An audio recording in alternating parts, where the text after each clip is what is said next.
আজ শুনবো দ্বিতীয় গল্প, আখতারুজ্জামান ইলিয়াস রচিত অপঘাত। ডুকরে ওঠা কান্নার একটি ধাক্কায় মোবারক আলীর বন্ধ চোখের মনি কাঁপে। চোখের পাতা আলগা হয়ে আসে। তার বা পায়ের পাতা শিরশির করে। দুই হাঁটুর ভেতর হাতজোড়া ভাঁজ করে ডান কাত করে শুলে বা পায়ের পাতার উপর একজিমা চুলকাবার জন্য উঠে বসার উৎসাহ পায় না। এদিকে দেখতে দেখতে কান্নার ফাঁকগুলো সব ভরে যায় এবং কান্না একটানা বিলাপে পরিণত হয়ে তার ঝুনা করটির ভেতরকার ঠকঠক দেওয়ালে ঘনতালে বাজতে থাকে। বাজনাটা একবার বৃষ্টির বলে মনে হয়েছিল, কিন্তু বৃষ্টিপাতের ফলে ঘরের কান্নাটির খবর বাইরে যাবে না এই আশা করে একটু নিশ্চিত হবার আগেই বৃষ্টির বিভ্রম কাটে। বিলাপের আওয়াজ তার আশের মতো চুলের গোড়ায় গোড়ায় হ্যাচকা টান মারে। টানাটানির ফলে চোখের ঢাকনি সম্পূর্ণ উদাম হলে মোবারক কিছুই দেখতে পায় না। ঘর ঘনঘট অন্ধকার, ভালো করে তাকাবার বলও তার নাই। ঘুম ভাঙা শরীরে স্ত্রীর বিলাপ অবিরাম ঠেলা দেওয়ায় সে নিস্তেজ হয়ে পড়েছে। তবে কিনা মুন্ডুর প্রতিক্রিয়ায় নিস্তেজ শরীরেও মোবারক আলী বিরক্ত হওয়ার বলটুকু পায়। এটা কি বিলাপ করা টাইম হলো? এ বয়সেও বুলুর মার কাণ্ডজ্ঞান হলো না তো কবে হবে? 250 থেকে 300 গজ দূরে হাই স্কুলের দালানে মিলিটারির ক্যাম্প। স্কুলের বারান্দায় গাদা গাদা বালুর বস্তার আড়ালে থাবার মতো সব হাতে ধরা রয়েছে কত কিসিমের অস্ত্র। মোবারক ওসবের নামও জানে না, শুনলেও তার মনে থাকে না। সপ্তাহখানেক হলো ইউনিয়ন কাউন্সিল অফিসটাও মিলিটারি দখল করে নিয়েছে। সে তো 150 গজ দূরও হবে না। বুলুর মায়ের বুকের পাটা কত বড় যে এইভাবে বিলাপ করে কাঁদে। মেয়ে মানুষের এত সাহস ভালো না, সব ছাড়খাড় করে ফেলবে। এই বিলাপ শুনে ইউনিয়ন কাউন্সিল অফিস থেকে দুজন সেপাই এসে পড়লে মোবারক আলীর ক্ষমতা হবে তাদের সামনে সোজা হয়ে দাঁড়ায়? তারপর সেপাই সাহেব যদি জিজ্ঞেস করে তোমার বউ কেন কাঁদে, তো সে কী জবাব দেবে? যদি বলে তোমার ছেলে মেয়ে কটা, তখন না হয় বলা যাবে জি 2 ছেলে 2 মেয়ে। সঙ্গে সঙ্গে জানাতে হবে মেয়ে দুটোর বিয়ে হয়ে গেছে, তারা সব স্বামীদের সঙ্গে থাকে। তবে ছোট মেয়েটা 2 মাস হলো এখানে এসেছে, 3 দিন আগে সে মামার বাড়ি বেড়াতে গেছে। তার মামা আলেম মানুষ, ঠনঠনিয়া মোস্তাফাবিয়া মাদ্রাসার হেড। মাদার রেস সারা শীতকালটা ওয়াজ করে বেড়ায়, জেলা জুড়ে তার নাম। সেপাই ধমক দিতে পারে, আরে এতে বিবির কান্নাকাটির কি হলো, ঠিকভাবে কথার জবাব দাও। তখন বাধ্য হয়ে বলতে হবে যে তার বড় ছেলের মৃত্যুই হলো তার স্ত্রীর কান্নাকাটির কারণ। বড় ছেলে? জি আমার 2 ছেলে, ছোটটা ঘরেই আছে, ক্লাস 4-এ পড়ে। সেপাই চটে যাবে, বাখোয়াজি রাখো। বড়টা মারা গেছে, কি করতো? জি কলেজে পড়তো। কলেজে পড়তো? মুক্তি ছিল? কিভাবে মরলো? হুজুর অপঘাতে মারা গেছে। অপঘাত? অপঘাত কে আহে? না মানে অ্যাক্সিডেন্ট হ্যায় না। ক্যাসে অ্যাক্সিডেন্ট? সচ বলো। এরপর মোবারক আলী আর বলতে পারবে না। জি না হুজুর, জি না হুজুর, জি না মেজর সাহেব, জি না ক্যাপ্টেন বাহাদুর, আমি তো জানি না। শালা, তোমার ছেলে মিসক্রিয়ান্ট ছিল? তোমার ঘরে তুমি মিসক্রিয়ান্টের শেল্টার দাও? না হুজুর, মিসক্রিয়ান্টের কথা সে জানে না। ইউনিয়ন কাউন্সিলের কেরানি মোবারক আলী হাজার হলো পাকিস্তান গভর্নমেন্টের চাকরি করে। জি, তার বেতন আসে বগুড়া ট্রেজারি থেকে, মিসক্রিয়ান্টের খবর সে রাখবে কোথেকে? না, তার শুকনা এবং কাটকাট গলা থেকে এইসব বাণী হাঁকা অত সহজ নয়। মিলিটারির সঙ্গে কাল্পনিক বাক্য বিনিময়ের সংকল্পে তার বল তাই বাড়ে না। তার পাশে শুয়ে থাকা ছোট ছেলে টুডু ঘুমের মধ্যে বিড়বিড় করে কি বলে তা মোবারক আলীর তন্দ্রে একেবারে ছিঁড়ে যায় এবং সে উঠে বসে। এখন আর শিরশির না করলেও একজিমার খানিকটা চুলকে নেয় এবং পাশের ঘরে 1.5 বছরের নাতিটা হঠাৎ কেঁদে ওঠে। তখন তার মগজের ময়লাটা কাটে। মোবারক আলী বোঝে যে এই একটানা বিলাপের উৎস তার নিজের বাড়ি নয়। আওয়াজ আসছে দক্ষিণ দিক থেকে। নাতি তার ফের কাঁদে এবং মোবারকের মাথায় বিদ্যুৎ খেলে যায়। চেয়ারম্যানের ছোট ছেলেটা তাহলে মারা গেল। বিকালেও সে চেয়ারম্যানের বাড়ি গিয়েছিল। ইউনিয়ন কাউন্সিলে মিলিটারি ক্যাম্প হবার পর থেকে অফিসের টুকটাক কাজ সারতে হয় চেয়ারম্যানের বাড়িতে। বিকেলবেলা চেয়ারম্যানের চোখ মুখ একটু হালকা মনে হচ্ছিল। শাহজাহান মনে হয় একটু ভালো। না, ভালো আর কোথায়, জ্বরটা রিমিশন হচ্ছে না। তবে একটু আগে লেবু দিয়ে প্রায় 1 গ্লাস বার্লি খেয়েছে। চেয়ারম্যান একটু আলাপও করলো, এখানে চিকিৎসা একেবারেই হচ্ছে না। অবস্থা একটু ভালো হলে বগুড়া পাঠাবে। চারগাঁয়ের এক ডাক্তার চেয়ারম্যানেরই কীরকম এক চাচাতো ভাই, একই বাড়ি। মার্চের প্রথম দিকে দিনাজপুরের শ্বশুরবাড়ি গেল মরণাপন্ন সম্বন্ধীকে দেখতে। গোলমাল শুরু হতেই ওপারে ভাগলো ওরা। আর শেরপুরের বীরু সেনাল, পুরনো আমলের ন্যাশনাল পাস, 10-12 বছর আগেও এই গ্রামের সবাই তার কাছেই যেত। তা শোনা যাচ্ছে বর্ডার পার হবার সময় বেয়োনেটের খোঁচায় বুড়ো সাফ হয়ে গেছে। ছেলেকে নিয়ে চেয়ারম্যান এখন কোথায় যায়? গরুর গাড়ি করে শেরপুর পর্যন্ত না হয়ে গেল। শেরপুরে জনমনস্বী কেউ নাই, বড় রাস্তায় খালি মিলিটারি আর মিলিটারি। তাই এখানে হাই স্কুল ক্যাম্পের ক্যাপ্টেন সাহেবের সঙ্গে চেয়ারম্যানের একটু আলাপ হয়েছে, তবে ওদের সাহায্য চাইতে ভয় হয়। ঘরে সমস্ত বয়সের মেয়ে আছে, কিসের বিনিময়ে আবার কী চেয়ে বসে তা দেখা যাক। আজ তো ভার্লি খেলো, অবস্থা একটু ভালো হোক, এর মধ্যে কি অনেকটা নর্মাল হবে না? দেশের অবস্থা নর্মাল হওয়ার আগেই ছেলেটা মারা গেল। তাহলে সন্ধ্যার পর থেকে কি খারাপ হচ্ছিল? মনসুর সরকার কয়েক বছর থেকে হোমিওপ্যাথিক প্র্যাকটিস করে, কাউকে না পেয়ে তাকে দেখানো হলো। তার ডায়াগনোসিস হলো টাইফয়েড। দূর, টাইফয়েড কি 2 সপ্তাহ সময় দেবে না? 10-12 দিনেই সব শেষ হয়ে গেল। আহা, ছেলেটার মায়ের স্বর স্পষ্ট বোঝা যাচ্ছে, তার সঙ্গে ছলকে ওঠে চেয়ারম্যানের মায়ের কান্না। এদের কান্নাকে মোবারক বুলুর মায়ের বিলাপ বলে ভুল করলো কি? স্ত্রীর জন্য তার মায়া হয়। শোকে বুলুর মা একেবারে কাঠ হয়ে গেল। বইয়ের ওপর সে মিছিমিছি রাগ করছিল। বিছানা থেকে নেমে মোবারক আলী ঘরের উল্টো প্রান্তে বইয়ের বিছানার দিকে পা বাড়ালো। তক্তপোষের কাছাকাছি যেতে পা লেগে নেবানো হারিকেনটা গড়িয়ে পড়ে। কেরোসিনের ঝাঁঝালো গন্ধে মাথা আরেকটু পরিষ্কার হয়। মনে পড়ে যে নাতিকে নিয়ে বুলুর মা শুয়ে রয়েছে পাশের কামরায়। এই ঘরটায় থাকতো বুলু। মোবারক আলী একটু দমে যায়, তবুও অন্ধকারে হেঁটে হেঁটে বারান্দা দিয়ে সে পাশের কামরায় ঢোকে। বুলুর মা বলে ওঠে, আস্তে হাঁটো। টেবিলের উপর দুধের বোতল, কাচের গ্লাস। মোবারককে এইসব বলার দরকার হয় না। রাত্রিবেলা এ ঘরের ভূগোল মোবারকের মুখস্থ। আজ 2 রাত হলো বুলুর মা এখানে শোয়, কিন্তু বুড়োর খবর শোনার পর থেকে মোবারক অনেক রাতের পেচ্ছাপ করতে বেরিয়ে একবার করে এই ঘরে বসে। অল্পক্ষণ বসে, কাঠের চেয়ারে পাছা ঠেকাতে না ঠেকাতেই উঠে নিজের ঘরে যায়। কিন্তু তার জানা আছে কোথায় বুলুর তক্তপোষ, কোথায় তার কেরোসিন, কাঠের টেবিল। টেবিলে পুরনো ক্যালেন্ডারের মলাট লাগানো বই, খাতা, দোয়াত, কলম কিভাবে সাজানো সব তার জানা। বিছানার দিকে এগোবার বদলে মোবারক টেবিলের বইপত্র হাতড়াতে শুরু করে। বুলুর মায়ের সাড়া পেয়ে সে বিড়বিড় করে, দেয়াশলাই পাই না, দূর, বাতি জ্বালায়ও না। স্ত্রীর ভিজে ভিজে গলায় এ সতর্ক নিষেধ শুনে মোবারক এসে দাঁড়ায় তক্তপোষের মাথায়। মাস 1.5 হলো প্রতি রাতে পেচ্ছাপ সেরে এ ঘরে এসে ঠিক এখানেই দাঁড়িয়ে মোবারক বিছানাটা ভালো করে ঠাহর করার চেষ্টা করে। আজ তার মাথায় তন্দ্রার রেশ নাই, সুতরাং বুলুর ঢ্যাঙা শরীরটাকে এখানে শুয়ে অন্ধকারে নয়ন ভরে দেখার হয়ে ওঠে না। চোখ জোড়া তার ফাঁকা ফাঁকা ঠেকে এবং বিছানার ওপরকার শূন্যতা চোখের মধ্যে নুন হয়ে জমতে শুরু করলে নিজেকে সামলাবার জন্য তাকে অনাবশ্যক স্বাভাবিক গলায় বলতে হয়, চেয়ারম্যানের বেটা বুঝি মারা গেল। শাহজাহানের মৃত্যু সংবাদ সম্পূর্ণ প্রকাশিত হওয়ার আগেই বুলুর মা ফোপাতে শুরু করে। এই ফোপানো হলো কোনো দীর্ঘ কান্নার রেশ। বুলুর মা তাহলে অনেকক্ষণ ধরে কাঁদছে। ঘুম ও তন্দ্রার ভেতর দক্ষিণ পাড়ার আখন্দ বাড়ির বিলাপকে যখন সে স্ত্রীর কান্না বলে ভুল করে, বুলুর মা তখন কাঁদছিলই। তবে বাইরের বিলাপের তোরে রোগা গলার কান্না চাপা পড়েছিল। স্ত্রী বিরাপ করেছিল বলে একটু আগে তার উপরে রাগ করায় মোবারকের যে অস্বস্তির মতো হচ্ছিল তা এখন কেটে গেল। স্ত্রীর উপর বিরক্ত হবার সুযোগে সে সঙ্গে সঙ্গে ব্যবহার করে, আস্তে আস্তে কান্দো, বিপদ বোঝো না।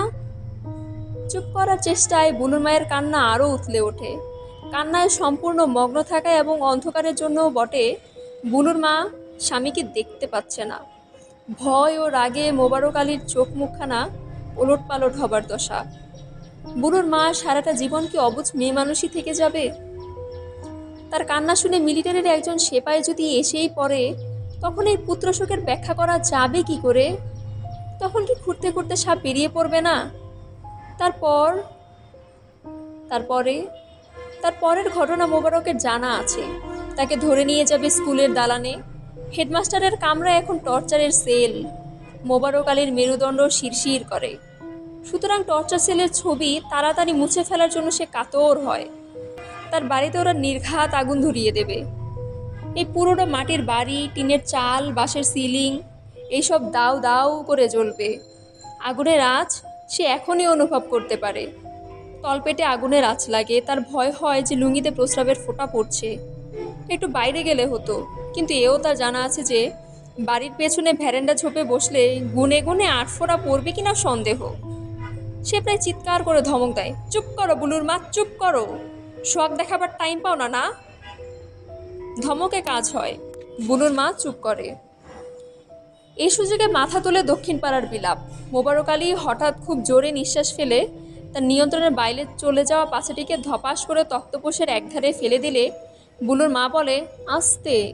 এই একটিমাত্র শব্দে স্বামীর প্রতি তার অনাস্থা বা সাময়িক অনাস্থা প্রকাশ পায়। প্রায় মিনিট দুয়েক পার হলে মোবারক আলীর শির দ্বারায় স্পন্দন থিতিয়ে আসে এবং আপোষ আপোষ গলা করে সে বলে, চেয়ারম্যানের একটাই বেটা গো। শাহজাহানের জন্য মোবারক আলীর খারাপ লাগে। এই শাহজাহান স্কুলে 7 বছর বুলুর ক্লাসমেট ছিল। আহারে, না স্কুল জীবনে দুজনে তেমন খাতির হয়নি। শাহজাহান খুব ভালো ছাত্র, রাত দিন পড়ালেখা নিয়েই থাকে। বুলু গড়পড়তা ছাত্র, সেকেন্ড ডিভিশনে পাশ করেই খুশি। ফার্স্ট ডিভিশন পেয়েও শাহজাহানের তৃপ্তি হয়নি, আর কটা নম্বর পেলে সে অনেক ভালো করত। এই নিয়ে তার আক্ষেপের আর শেষ নাই। শাহজাহান বছরের একটা মাস কোনো না কোনো রোগে ভোগে, নইলে চেয়ারম্যান কি তাকে গ্রামের স্কুলে ফেলে রাখে? শহরে তাদের কত আত্মীয় স্বজন। জেলা স্কুলে পড়লে কেবল রোল নম্বর নয়, খবরের কাগজে তার নামও ছাপা হতো। এসএসসির পর শাহজাহান শুনল না, জেদ করে ভর্তি হলো ঢাকায়। বুলু গেল বগুড়া কলেজে। তখন থেকে দুজনের ভারী ভাব। ছুটিতে বাড়ি এলে সারা দিন একসঙ্গে কাটায়। শাহজাহান ছেলেটি ভারী ভদ্র, বাপ চাচাদের মতো কথায় কথায় খোঁচা মারা কথা বলে না। ভোলার জন্য মোবারক আলী শাহজাহানের কণ্ঠস্বর মনে করার চেষ্টা করলো। আহা, কি অমায়িক ছেলে! দেখা হলেই বুলুর কথা জিজ্ঞেস করত, বুলু বাড়ি আছে? আহা, সেই ছেলে কয়েকদিনে জ্বরে এভাবে। শাহজাহানের জন্য শোকটা তাড়িয়ে তাড়িয়ে দেখবে, তা বুলুর মা তার দিকে পিঠ ফিরিয়ে আস্তে আস্তে ফোপাতে লাগলো। ছেলের শোক বহন করার চেষ্টা এখন সে করছে একা একা। মেয়ে মানুষের দৌড় মোবারক আলী জানা আছে, একটু পরেই তার হাত জড়িয়ে ধরে হাউমাউ করতে শুরু করবে। কেন ছেলেকে আগলে রাখতে পারোনি তখন? এখন হায় হায় করে লাভ কি? বুলোটা বড্ড বেশি বেড়ে গিয়েছিল। মুক্তিবাহিনী করে তোরা করলিটা কি? মিলিটারি এসে গ্রামকে গ্রাম উজাড় করে দিচ্ছে, মরা ছাড়া তোর আর কি পাল্টা ছিটতে পারিস?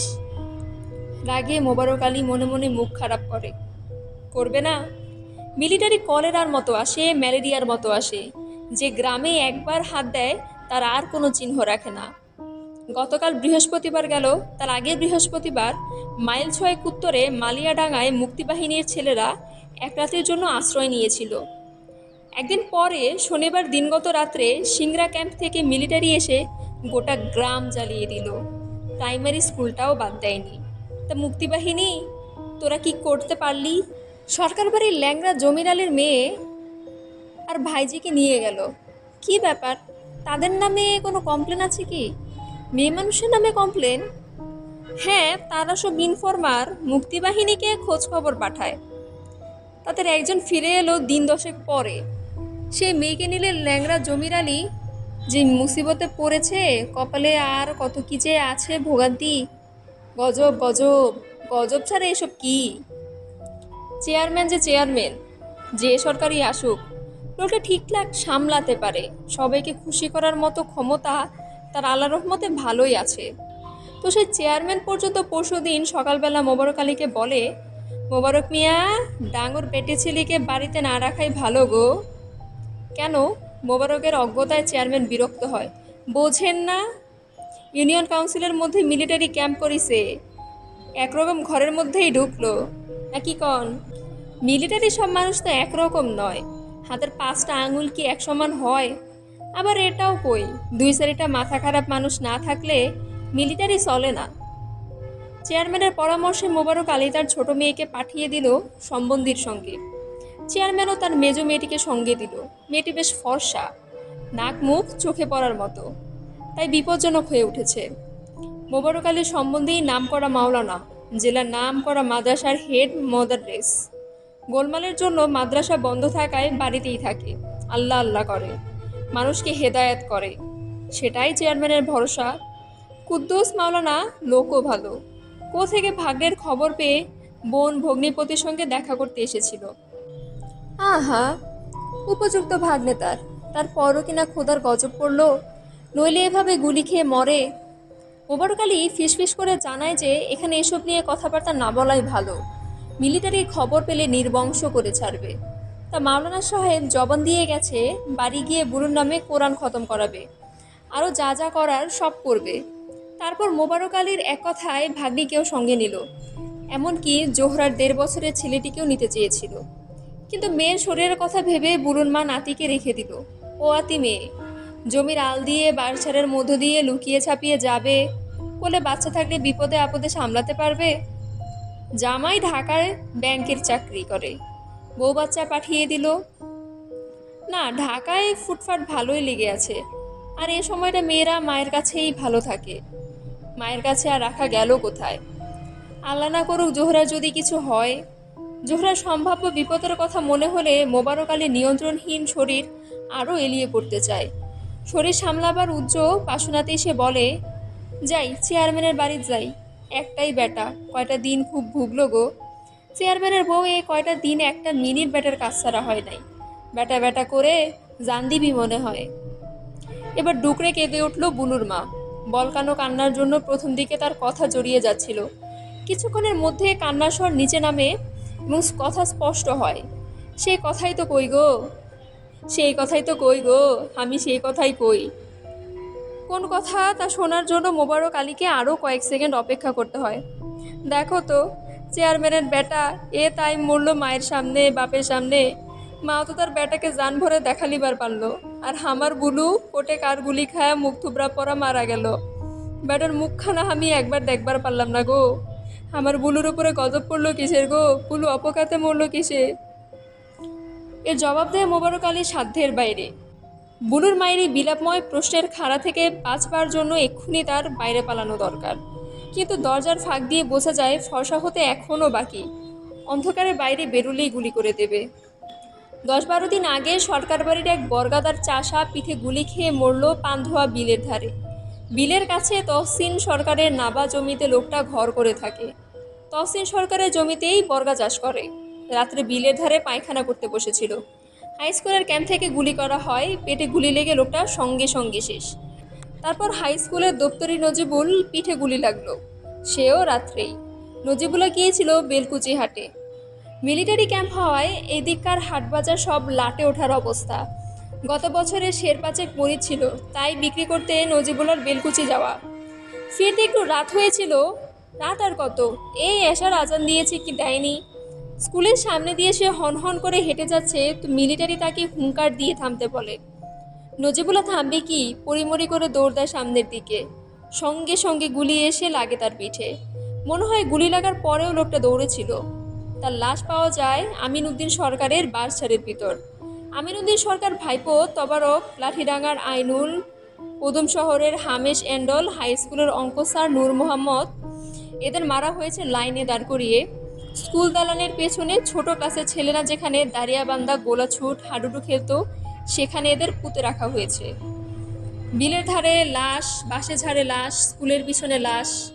তাই তো একটা মাস যতগুলো মানুষ পড়লো সব কটা গুলি খেয়েছে সবাই। তাই তো সকলের অপঘাত মৃত্যু। এমনকি পূব অঞ্চলে বিয়ে হয়েছে তার খালাতো বোন আমেনা বুবুর, সে মেলা দূর যমুনার তীরে কেষ্টিয়া গ্রাম। প্রত্যেক বছর বর্ষাকাল আসে আর তারা নদী ভাঙার ভয়ে তটস্থ হয়ে ওঠে। এবার এসেছে নদীর বাপ মিলিটারি। আমেনা বুবুর দেওরের ছেলে আলী আকবর চন্দনবাইশা কলেজে আইকম পড়ে, তাকে গুলি করে ফেলে দিয়েছে যমুনায়। চন্দনবাইশা তহসিলদার অফিসে মিলিটারি ক্যাম্পের সামনে ছেলেটা ধরা পড়ে। তার কাছে অস্ত্র পাওয়া গিয়েছিল। আহা, বেচারা বংশের একমাত্র ছেলে, ওই বাড়িতে আর বাকি সবকটা মেয়ে।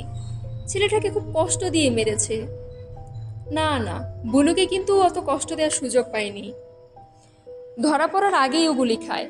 সে অজ্ঞাত জায়গায় অশ্রুত গলির শব্দে মাথাটা দুলে ওঠে। হঠাৎ মনে হয়, তাই তো, কয়েক মাস আগে এই এলাকায়, এমনকি কোনো পূব অঞ্চলে কেশটিয়া গ্রাম পর্যন্ত, সেখানে সবাই মারা গিয়েছে গুলি খেয়ে। সব অপঘাতে মৃত্যু, স্বাভাবিকভাবে লোকে মরে না। গজব, আল্লাহর গজব। গজব না পড়লে মানুষের এরকম মৃত্যু হয়? চেয়ারম্যানের ভাগ্য, তার ছেলেরই এমন স্বাভাবিক মরণ। এসব ভাগ্যের ব্যাপার। চেয়ারম্যান লোকটার সব দিকেই ভাগ্য ভালো। তার জমিতে ফসল হয় সবচেয়ে ভালো। যেবার যা বনে সেবার তাতেই লাভ থাকে। ধান বলো, মরিচ বলো, পেঁয়াজ বলো, আলু বলো, চেয়ারম্যানের জমিতে যার ফলন ভালো সেই ফসলের দাম সেবার উঠবে। এবার দেখো না, তিনবার ইউনিয়ন কাউন্সিলের চেয়ারম্যান হলো। ইলেকশনে লোকটা কখনো হারে না। একমাত্র ছেলে, ছাত্র কত ভালো, গত কয়েক বছর এই স্কুল থেকে তার মতো রেজাল্ট কেউ করতে পারেনি। আবার দেখো, সবাই যখন এদিক ওদিক করে মরছে, চেয়ারম্যানের ছেলে তখন মায়ের কোলে দোল খেতে খেতে চোখ বুজে। এটা ভাগ্য ছাড়া কি? দীর্ঘ নিঃশ্বাস চাপার জন্য মোবারক আলী একটু কাশে।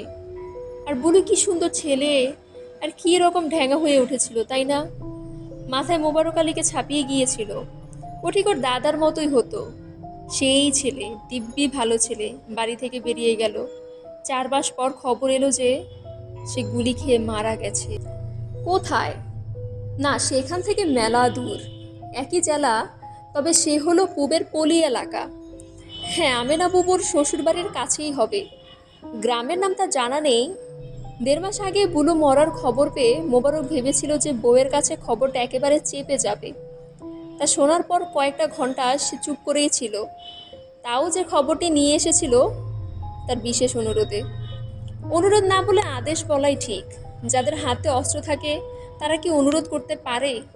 ছেলেটার নাম কি? না, নামটা মনে না করাই ভালো।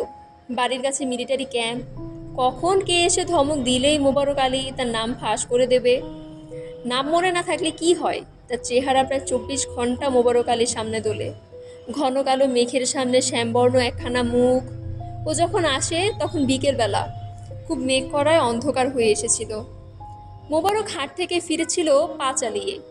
এদিকে এই 5, 6, 7 মাইলের মধ্যে মিলিটারি ক্যাম্প তখনও হয়নি, তাই আকাশে জমাট মেঘ ছাড়া জোরে হাঁটার অন্য কোনো কারণ ছিল না। ছেলেটিকে সে প্রথম দেখে বড় মিয়ার আউশের জমির পাশে সাইকেল ঠেলে ঠেলে নালা পার হচ্ছিল। তারপর সাইকেলে উঠে ছেলেটি তাদের গ্রামের দিকে চলে যায়। পাকুর গাছের তলায় এসে রাস্তা হঠাৎ বাঁক নিয়েছে। ছেলেটি সেখান থেকে আড়াল হয়ে পড়ল। তার দিকে মোবারক আলী ভালো করে লক্ষ্যও করেনি। হাটে শুনে এসেছে যে শেরপুর শহরে মিলিটারি ঢুকে বাড়িঘর তছনছ করে ফেলেছে। তারপর বগুড়ায় নাকি মিলিটারি বিরাট আড্ডা।